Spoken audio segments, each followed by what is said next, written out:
నువ్వు నేను ప్రేమాల వచ్చే వారం ఏం జరగబోతుందంటే ఎట్టనో విక్కీకి పెద్ద ప్రాబ్లం వచ్చింది కదా, దాంట్లో నుంచి కాపాడి ఇంటికి తీసుకొని వచ్చేసింది పద్మావతి. అండ్ దానికి తర్వాత ఏమైంది, అక్కడ ఏడికి పోయినారు, ఇద్దరు కనిపించనే లేదే, ఎక్కడ ఏమైంది, ఎవరు ఇదంతా చేసిందని ఇంట్లో ఉన్న వాళ్ళందరూ అడుగుతూ ఉన్నారు.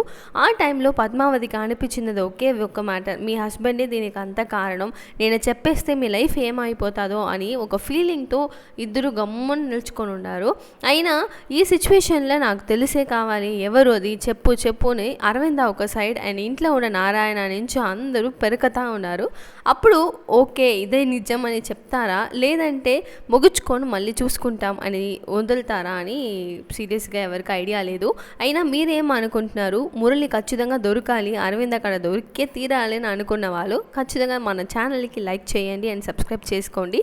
అయినా ఇప్పుడు పద్మావతి నాకు తెలిసి మ్యాటర్ రివీల్ చేయదు, ఎందుకంటే చేసిందంటే మళ్ళీ సీరియల్లో ఏం ట్విస్ట్ ఉండదు, ఏం లేదు కదా, అందువల్ల చెప్పేది అదే కొంచెం కష్టమే. అయినా ఏం జరగబోతుందని చూస్తాం. ఈ మాదిరిగా అప్డేట్స్ అన్నీ తెలుసుకోవాలంటే మన ఛానల్కి సబ్స్క్రైబ్ చేసుకోండి. Thank you so much for watching this video. Bye.